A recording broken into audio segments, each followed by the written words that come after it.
কুপ্রস্তাবে সায় না দেওয়ায় এক মহিলার মাথায় কোদাল দিয়ে কোপ মারার অভিযোগ উঠল প্রতিবেশী এক ব্যক্তির বিরুদ্ধে। বুধবার ঘটনাটি ঘটেছে ধূপগুড়ি ব্লকের নিরঞ্জন পাট এলাকায়। ঘটনায় ব্যাপক চাঞ্চল্য ছড়িয়েছে এলাকায়। অভিযোগকারী পরিবার সূত্রে জানা গিয়েছে, ওই মহিলা মমতা রায় এদিন দুপুরে রান্না সেরে মাঠে কর্মরত তার পরিবারের সদস্যদের দুপুরে খাবার খাওয়ার জন্য ডাকতে যাচ্ছিল। সেই সময় প্রতিবেশী উত্তম রায় মাঠে ফাঁকা জায়গায় তাকে কুপ্রস্তাব দেয়। ওই মহিলা তার কুপ্রস্তাবে সায় না দিয়ে চিৎকার শুরু করলে ওই ব্যক্তির স্ত্রী অনিমা রায় সেখানে উপস্থিত হয়। এরপর উভয়ই ওই মহিলাকে হেনস্থা করা শুরু করে। সেই সময় উত্তম রায় তার হাতে থাকা কোদাল দিয়ে মমতার মাথায় আঘাত করে। এরপর লাঠি দিয়ে ওই মহিলার পিঠে বেধড়ক মারধর করে। মমতার পরিবারের সদস্যরা চিৎকার চেঁচামেচি শুনে ঘটনাস্থলে গেলে ততক্ষণে অভিযুক্তরা ঘটনাস্থল থেকে পালিয়ে যায়। পরিবারের সদস্যরা ওই মহিলাকে উদ্ধার করে প্রথমে ধূপগুড়ি গ্রামীণ হাসপাতালে এবং পরে জলপাইগুড়ি সুপার স্পেশালিটি হাসপাতালে নিয়ে যায়। পরিস্থিতি বেগতিক হওয়ায় জলপাইগুড়ি সুপার স্পেশালিটি হাসপাতাল থেকেও ওই মহিলাকে রেফার করা হয়। এরপর মহিলাটির পরিবারের তরফে সন্ধ্যায় ধূপগুড়ি থানায় লিখিত অভিযোগ দায়ের করে।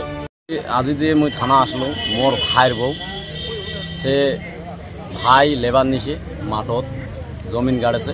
সেই জমিন গাড়েছে রান্না বান্না সারিয়া মোর ভাইয়ের বউ ভাউসানি এই দোলাবাড়ি যায়া ডেকেবার যায় ভাই কামলাগুলো। ডেকে যায়া উত্তম রায় সে কুপ্রস্তাব দেয়। কুপ্রস্তাবে ভাউসানি রাজি হয়নি। তারপরে ধারালো অস্ত্র দিয়া কোদাল দিয়া মাথার ডাইরেক্ট কোপ দিছে খুন করার জন্য।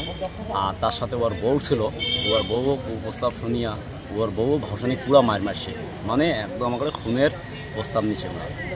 তার জন্য আমরা যে এখন ওই থানা আসবো, এইটা মানে সুশাস্তির জন্য, সুবিধার জন্য, যতজন শান্তিতে থাকি তার জন্য একটা বিচার চাই। তার জন্য নালিশ জানার জন্য পুরোটাই ওইখানে লেখে দেওয়া হইলো, থানায় জমা পেশ করা হইলো। এখন এটা উপযুক্ত শাস্তি চাই। এখন জীবনে মরা বাঁচা নিয়ে পাঙ্গা লড়তেছে। ভাই তো এখন ওটাই আছে, সাতত আছে।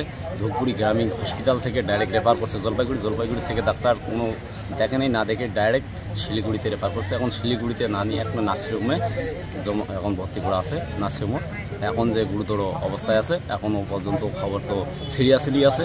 ভাই ফোন করলো, বলে যে দাদারে ভাই এখনও পর্যন্ত সিরিয়াস, গুরুতর ঘটনা। এর জন্য আমি থানায় আসছি আর এইটাই নালিশ জানার জন্য, আর এটার জন্য উপযুক্ত শাস্তি চাই। আপনার নাম? আমার নাম পরিমল রায়, ভাইয়ের নাম সত্যেন রায়, আর ভাইয়ের বোন নাম মমতা রায়। আর যে মারছে খুন করার জন্য তার নাম উত্তম রায়। আর বউটা মহিলাটা ছিল, ওর নাম আছে অনিমা রায়। অনিমার বউ মমতাকে খুন করার জন্য আপ্রান্ত চেষ্টা। তার জন্য ধারালো অস্ত্র কোদাল দিয়ে কোপ মারছে একদম মাথায়।